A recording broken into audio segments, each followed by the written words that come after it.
Good afternoon. How many of you here don't know a whole lot about me? Raise your hands.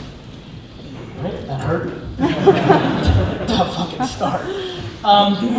Cool, so I'll give some context of who I am because I think it will matter as we go along. We've allocated a lot of time, so I'm gonna spiel here a little bit, but after I'm done ranting about how I see it, I'd love to go very specific and get into heavy Q&A that actually matters to your day-to-day, so you leave here with something that might bring you some value. I was born in Belarus in the former Soviet Union. I came to America when I was 3 years old. My family was super poor, lived in a studio apartment the size of this stage with 8 family members. It was a super immigrant kind of upbringing. My dad got a bunch of jobs, and one was in New Jersey, even though we lived in Queens, as a stock boy in a liquor store. So he eventually became the manager of that store, which allowed us to start our American dream. And so we moved to Edison, New Jersey when I was 5.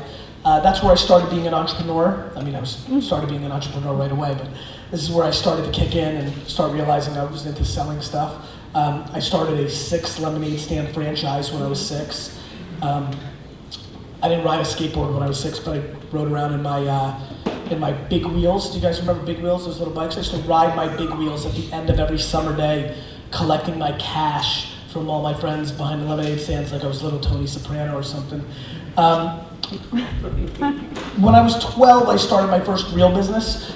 Baseball cards were really big when I was in 6th and 7th grade. 87, 88, 89, 90, 91 were like kind of the heyday of baseball cards in America. And so I started a baseball card business. And so I would travel around the malls of New York and New Jersey when I was 12, making $3,000 to $4,000 a weekend selling baseball cards. And that's when I really hit. I mean, like, you know, I don't know about you guys, but when you have $30,000 in cash under your bed and you're 12 and you're not selling weed, you're doing a good job. So that's kind of when I kind of like clicked in. I was like, okay, I can do this thing. I kind of started thinking of myself as a businessman. When I was 14, my dad ruined my life. At this point, he bought his own liquor store, small store in Springfield, Short Hills, New Jersey, and it was great, family business. We kind of became middle class because of it. But when I was 14, he dragged me into the liquor store and made me work. So I went from making $3K a weekend at the mall, hanging out with my friends and girls and like living life, to making $2 an hour for 15 hours a day, bagging ice in my dad's liquor store. So I kind of call those 2 to 3 years the dark ages. I hated it, it was awful. It just sucked. When I was 16, 17, I was allowed to come upstairs finally, and something interesting happened. I realized that people collected wine the way I collected baseball cards and memorabilia, and that was the first time I was making the switch in my head to like, wait a minute, maybe I should go into the family business. This is actually interesting to me, and so that's what I decided. I remember being 17, saying, okay, I'm going to open up, 8,000 wine and liquor stores, sell it one day, and buy the New York Jets, which is still, and back then, my main business objective. So that's what I was gonna do. I was a shit student, getting D's and F's. My parents forced me to go to college because they were embarrassed if I didn't. And my freshman year in a dorm room, I was playing Madden 94, dominating, by the way. And my friend came in and said, you have to come and see this. I finished my game, walked into his room.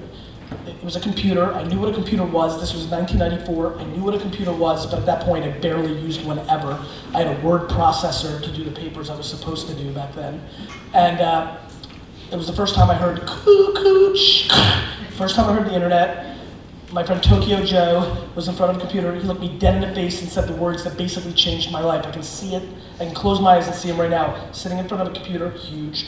He looked me dead in the face. I'm looking down at him. He looks and he goes, we can get chicks on this thing. And so he went into old school, like AOL chat room, age, sex, location. Some of you know what I'm talking about. And he was jamming on that for a couple hours. I finally had my turn, because I was like 6th in line to get on the information superhighway. This is 94, by the way. This is not that long ago. I sat down, and within 45 seconds, I like typed in the top corner, like, sell baseball cards. Sure enough, there's like bulletin boards on AOL. And within the first 5 minutes of being on the internet, I was like, holy shit, I can sell stuff on this. And it basically changed my mind. You know, I originally thought I was gonna have 9,000 baseball card stores. I thought that I was gonna have 9,000 liquor stores, and for the first time, and within a week after finding eBay and Amazon here in 1995, I was like, this is what I'm going to do. And so in 1996, I launched the second e-commerce wine business in America online called WineLibrary.com. From 1998, when I graduated, from 1998 to 2005, in a 7-year window, I grew my family's wine business from a $3 to a $60 million business. And this is where I think it gets interesting for you guys. This is where, you know, it was direct to consumer, right? And we lived in a world, I was on the retail side, but I was working with distributors. In the wine business, there's a 3-tier system. Like, wineries have to sell through a distributor by law if they want to sell to a wine shop, or they can sell it direct. And for those 15 years, from 98 to 2003, I spent all my time thinking about how to sell stuff to people online. I would tell you that I will buy the New York Jets. I will tell you that the reason I'm lucky enough to stand in front of you right now and have your attention is all predicated on a very interesting thing to me, which is I'm very self-aware. I actually suck shit at 99% when it comes to business. There's a lot of things I'm not good at. I'm ADD out the ass. Like, there's a lot of things I don't care about, but there's one thing I'm really good at. And when I did some homework on the people that are gonna be here, and did a lot of homework on the space, and watched a lot of the brands act online right now, I kind of knew what I wanted to talk about today, which is the reason I have success with so many weak points is very simple. And it's, by the way, the variable of the difference of who in here is going to go on and win, and who in here is going to stay flat, and who in here is going to lose. It's predicated on one thing. It's actually quite simple. And over the last 5 years, I started a social media and digital agency, and I've grown that from 30 to 400 people over the last 3 years. And we work with 90 brands, Mountain Dew, and Dove, and GE, and Pepsi, and the Jets, and the History Channel, and movies. And so a lot of different businesses, Fortune 500. Over the last 6-7 years, I was an early investor in Facebook and Twitter and Tumblr and Uber and Birchbox, entrepreneurs that build big companies. Family business for me, small business, medium size, startups to big companies, and now Fortune 500. I've seen all the gamuts. And I'm gonna tell you right here, right now, the only thing I'm trying to achieve in my time with you here today is to move one person in this room, because I'm very realistic about the shit that I ask for and why people don't execute on it. But I'm here for one reason. One person in this room, can I get them to do what I do? Because I know if they do, they will have a far bigger chance to have upside and make money and win and do whatever the fuck they want with their lives. And that is predicated on this. The number one thing I do, and the thing that I see most people not doing, is marketing in the year that we actually fucking live in. And that's what I want to talk to you about. Why people's behavior in 2014 when they market doesn't match 2014 reality. See, the way I built Wine Library was in 2000 when Google AdWords came out. I bought the word wine on it for 10 cents and owned it for 9 months before anybody bid me up, because everybody was still debating the ROI of search marketing. And in 2004, when this thing called cookie banner retargeting, where we cookied the fuck out of you and chased you around the web until you gave up and bought shit, while everybody's still debating whether a cookie was something you dunked milk in, I was pouring real money in and figuring it out. And then when YouTube came out in 2006, 3 months after it came out, I sat in my office, got a camera from sent a stock boy to Best Buy, put it in front of me, and started pumping out a wine show every single day for 6 years, while people still debated the ROI of YouTube in 2006, 7, 8, 9. In 2007, when Twitter came out, I jumped on it, and I spent 12 hours a day. Let me repeat this real quick. I spent 12 hours a day in the summer of 2007 through all of 2008 and into early 2009. My entire career, basically, was spending 12 hours a day answering people's questions about wine on Twitter. And do you know how fucking horrible it is to answer what wine goes with fish 10,000 times a week? By the way, it's not Pinot Grigio, so stop drinking that shit. I just market in the year that we live in. I mean, if you're in the business that everybody is in this room, and you're not spending an obnoxious amount of time on trying to figure out how to storytell your value proposition and your product on Instagram and Snapchat and Vine, you're not living in the world that we actually live in. That's it. I got nothing else. I mean, I could leave right now. We'll go into the details, but it's quite simple. Here's how it works. Basic economics, supply and demand. when something new comes out and most brands aren't on it, people are paying attention to it. Instagram, do you know why Instagram's working? It's a social network reset. You're following people on Instagram that you actually give a shit about because you followed so many people on Facebook and Twitter that you don't, and none of us actually delete and chop our lists, so we just reset. And what happens when we do that, when we give a platform, the one thing that everybody wants in here, whether you want to sell in distribution channels for direct-to-consumer, or you want to get the attention of the up-and-coming skateboarder, or whatever the hell your plan is, the number one thing that binds everyone in this room, regardless of what you do, the number one thing that binds everybody in here is that you're battling for attention. Before you tell me how great your wheels are, or your board is, or your wristband is, or your hat, or your fucking sneakers, or the wine I'm selling you, or the advice I'm giving you, before you do that, you need the person's attention to tell them your story. And I have bad news. There's so much shit being thrown at everybody, we have a supply and demand problem with attention. We have so much content now. This isn't 1994 anymore, right? This isn't a world where there's 36 channels, right? And 10 important newspapers and magazines, where if you buy an ad here or there, you can actually get broad attention. We are living through massive fragmentation. The eyes and ears in this room are fragmented in so many different places at this point that it's hard to break through. And that inefficiency and that supply-demand problem is the issue at hand for everybody in here. How do you reach the people you're trying to reach efficiently and storytell properly? And then more importantly, we're just not respecting the audience. When I did my little audit on some of the people that are in this room and looked at their Facebook and Twitter and Instagram accounts, you're pushing shit that benefits you. You're in right hook mode. Buy my shit, check out my shit, come to my event about my shit. And that is what's happening. What's happening is the reason people are struggling to convert ROI in channels is because they're not providing value.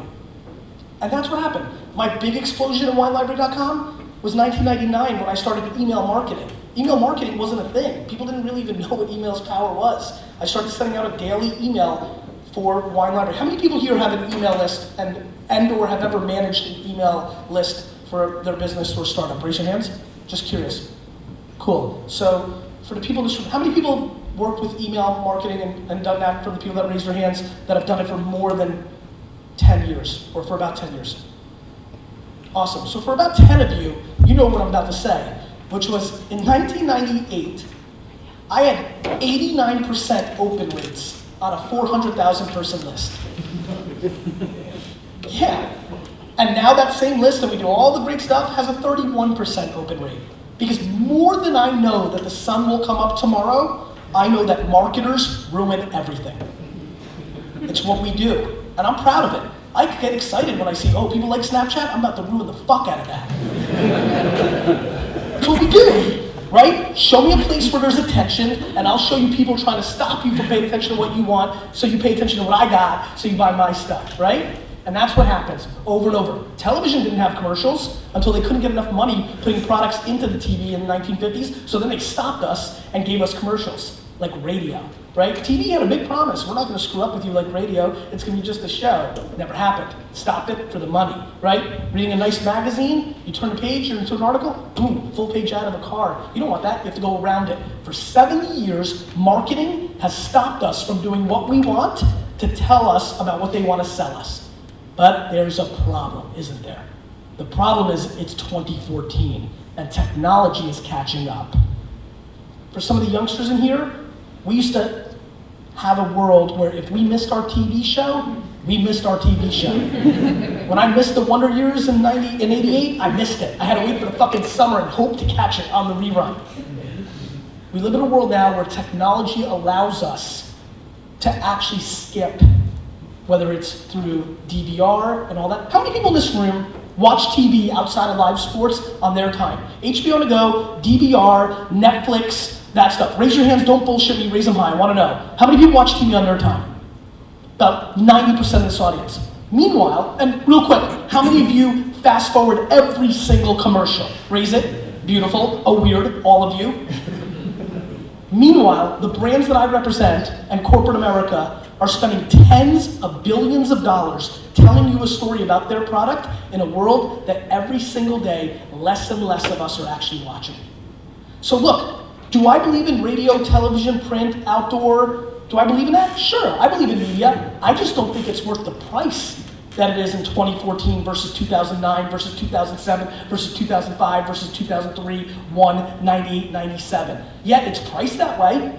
And so what big media companies are doing and platforms are doing is they're feeding on our lack of innovation, on our laziness, on the way we've always done it, on our lack of education of the alternatives.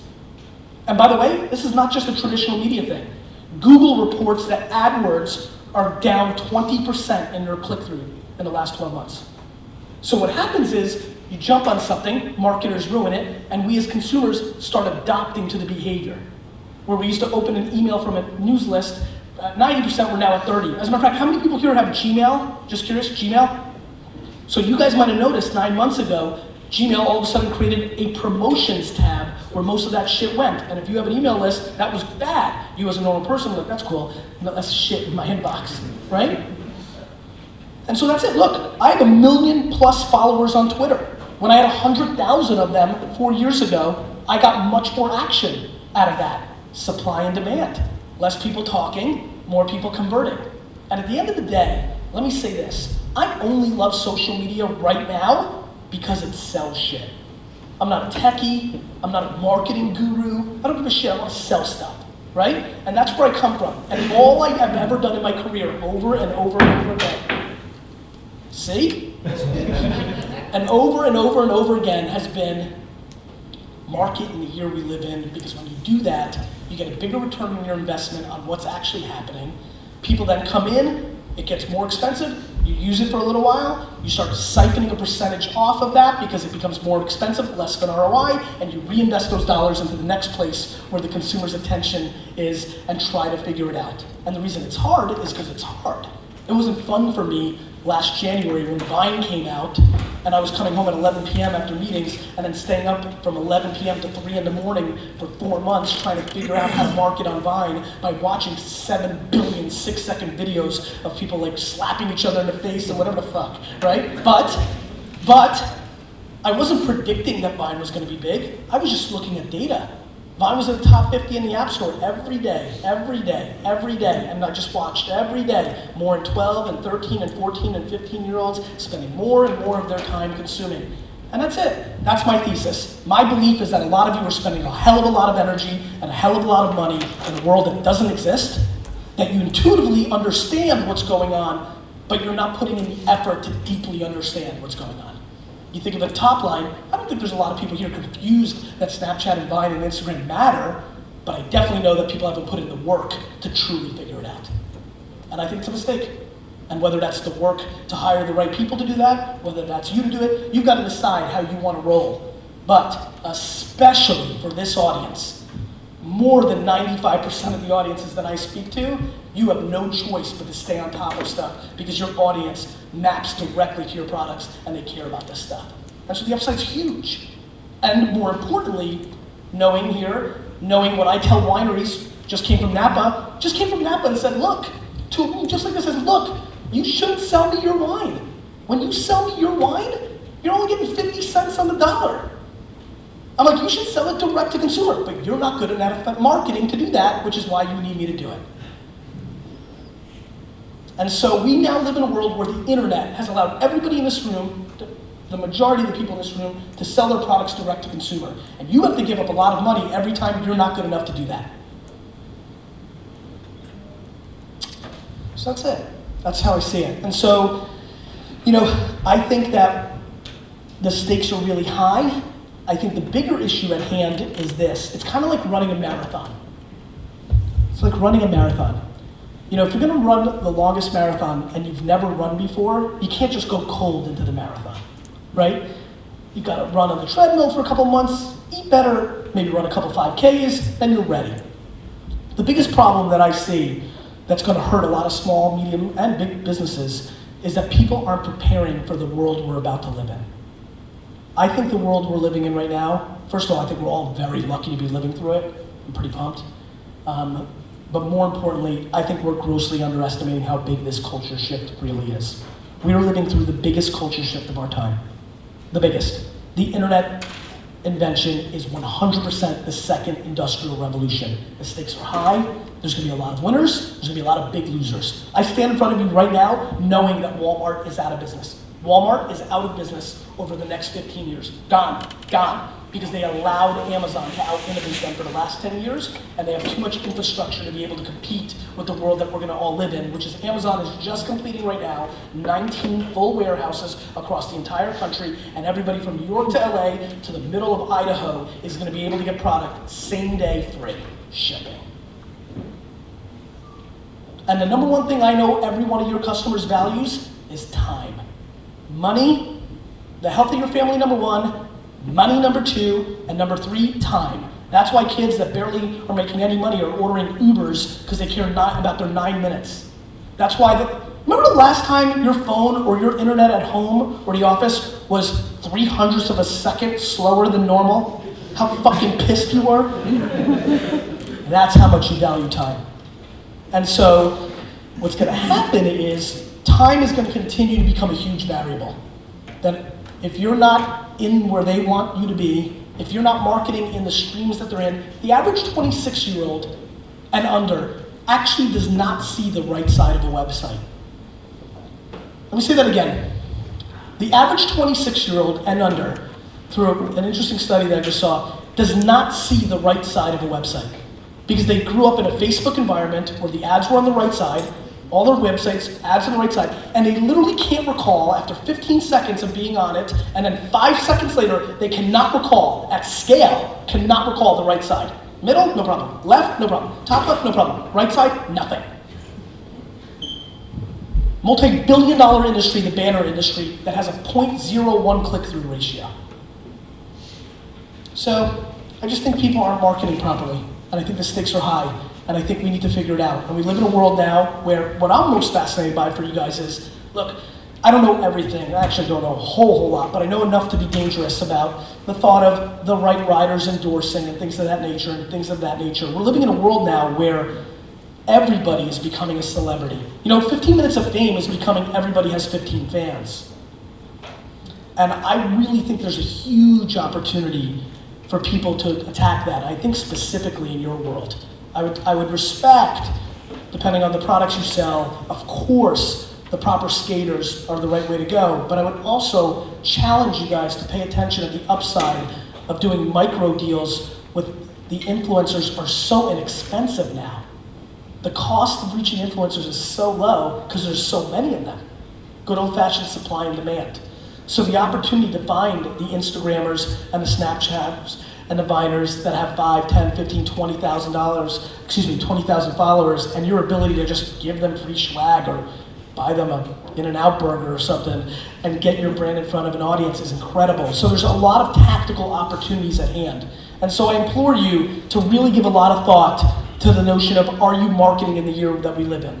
To give a lot of thought to, do you have the leverage? Because the leverage is what you want. If you have the audience, all of a sudden the distributor and the shops don't. Or the shop can, or the distributor can, or the celebrity can. Everybody's battling for the same customer because we all have access to it. 30 years ago, we didn't have access as a producer of product to the audience because we didn't have our own stores. And we definitely didn't have the money to run national television ads. That has all gone away. The game has changed. And what hasn't changed is a lot of people's behavior. And in that is where all the opportunity is. So I implore you to attack the opportunity that's in front of us. I'm gonna stop right now and try to go into Q&A. I can go for like another 7 hours and talk about I wanna talk to you guys about smart pants and there's some other shit, but I really like being able to have I don't get to speak at this side. I'm speaking at much bigger conferences. This is the kind of acoustic kind of Q&A style thing that I love to do, so I'm being selfish a little bit. I've looked at a lot of the brands here. There's some people that are in desperate social media 101 question mode. So I don't want you to be embarrassed to ask that. If you want to ask social media 101, if you want to ask anything about distribution, direct to consumer, I do a lot of that stuff. If you want to ask me about the Jets draft, I followed it very carefully. Wine, I'm thrilled. But I'd love to go into some Q&A right now because I want to get a sense of where everybody's mind is here and what they're looking for or what they're asking about. So thanks for having me. Thank you, Joe.